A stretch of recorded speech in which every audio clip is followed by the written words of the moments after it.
빌헬름 라이가 발견한 에너지는 도대체 무엇인가? 어떻게 에너지를 발견하게 되었는가? 그 특성은 무엇인가? 그리고 오래전부터 사람들이 존재한다고 믿었던 에테르, 이더와의 관계는 어떻게 되는가?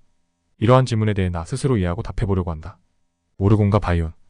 라이는 생명이 동작하는 방법을 찾기 위해 연구했다. 당시만 해도 생명체가 공기 중의 세균에 의해 생긴다는 에어점 이론이 대세였다. 그러나 라이는 이것이 맞지 않다는 확신을 가지고 있었다. 이와 관련하여 이끼와 풀을 관찰하는 실험을 진행했다. 공기 중의 세균에서 생명체가 탄생하는 것이 아니라 오히려 이끼와 풀이 분해되는 과정에서 발생한 어떤 세포체들이 나오는 것이 발견되었다. 이 세포체들 소낭은 푸른빛을 띠었다. 이 그림은 정상 상피세포의 분해 과정에서 생겨나는 오르곤, 소낭을 보여준다. 라이는 이 소낭을 바이온으로 명명했다. 생명의 기본 단위로 본 것이다.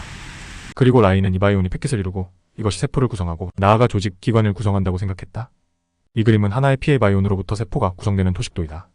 라이는 연구를 거듭하면서 암에 관심을 갖게 되었고 암이 어떻게 생기는지도 규명했다. 이 그림에서 바이온이 피해 바이온이 되어 세포, 조직, 기관까지 성장할 수도 있음을 보이고 또 바이온이 티바실라이라는 암을 유발하는 물질로도 될 수 있다고 봤다. 나중에 설명하겠지만 티바실라이는 암과 매우 밀접한 관계가 있다. 이 그림은 정상적 결구를 나타낸다. 건강한 척 결구는 푸른빛을 띠고 그 두께가 두껍다. 이것은 세포가 바이온을 포함하고 있기 때문이다. 병든 척 결구는 푸른빛을 띠는 부분이 얇다. 이것은 척 결구에 충분한 바이온이 없기 때문이다. 오르곤 에너지. 이 푸른빛이 나오는 부분에서 올곤 에너지장이 형성된다. 암을 유발한다고 알려진 티바실라이.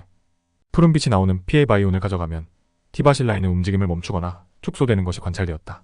즉, 직접 닿지 않아도 올곤 에너지장 안에 있다면 올곤 에너지의 영향을 받는 것이다. 에테르 이더?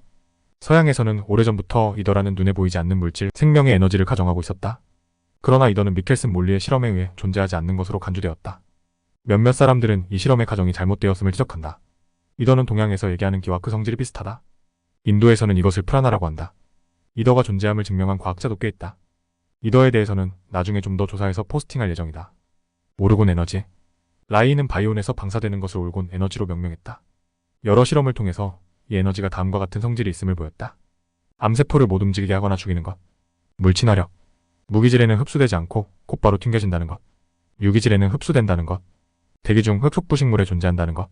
해가 있는 날에는 관찰되나 비가 오는 날은 대기 중에 관찰되지 않는다는 것. 이 밖에도 여러 성질을 실험을 통해서 밝혀냈다. 그의 실험 결과를 보면 올곤 에너지는 태양과 밀접한 관련이 있음을 알 수 있다. 라이도 얘기하길 에너지는 태양으로부터 나온다고 한다. 이것은 우리가 이성적으로 생각하는 것과 일치한다. 앞으로 라이의 실험과 사고에 대해서 더욱 깊게 파고들 것이다. 여기서는 내가 정리한 올곤 에너지의 요약을 공유한다. 태양으로 인해 올곤 에너지는 모든 곳에 퍼져 있다. 이것은 생명의 에너지다. 이것은 생명체뿐만 아니라 무생물에게도 존재한다. 생명은 이 올곤 에너지를 가지고 있는 바이온으로부터 시작된다. 바이온들끼리 결합하여 세포를 구성하고 나아가 조직을, 기관을 구성한다. 생명이 닿은 물질에서는 분해 과정에서 바이온이 나온다. 이렇게 나온 바이온들은 다시 뭉쳐서 세포를 구성하고 생명체가 된다. 닭이 먼저냐 달걀이 먼저냐에 대한 명확한 정답? 우리가 흔히 듣는 질문 중 하나가 닭이 먼저냐 달걀이 먼저냐 하는 것이다. 도대체 무엇이 먼저일까?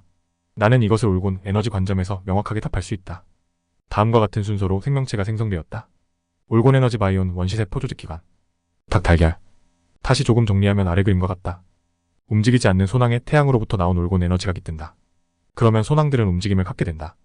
움직이는 소낭들은 스스로 조직화된다. 이를 통해 핵이 없는 아메바 같은 원시세포가 만들어진다. 이 원시세포들이 모여서 핵을 가지는 진핵세포를 구성한다. 이렇게 생물은 진화를 거쳐 복잡한 생명체를 구성한다. 우리 인간도 물론 이 올곤 에너지로 생명을 유지한다. 우리가 죽게 되면 우리 몸에서 올곤 에너지가 빠져나가게 된다. 우리는 호흡, 피부, 땅과의 접촉 등으로 올곤 에너지를 흡수한다. 올곤 에너지는 유기체에 흡수되는 성질이 있다. 나는 에너지는 인텔리전트하다고 생각한다. 이런 관점에서는 에너지가 어디에 흡수될지 결정하게 되는 것이고 어떤 것은 좋아하고 어떤 것은 싫어하는 성질을 갖는다. 우리가 먹는 음식도 결국은 올곤 에너지를 포함한 바이온이다. 따라서 음식을 먹으면 에너지가 생긴다. 올곤 에너지로 정말 많은 물리적 현상을 설명할 수 있게 된다. 앞으로 이 올곤 에너지 암치료, 얼싱, 섭집, 맨발 걷기 등의 주제로 영상을 계속 만들어 나가겠다.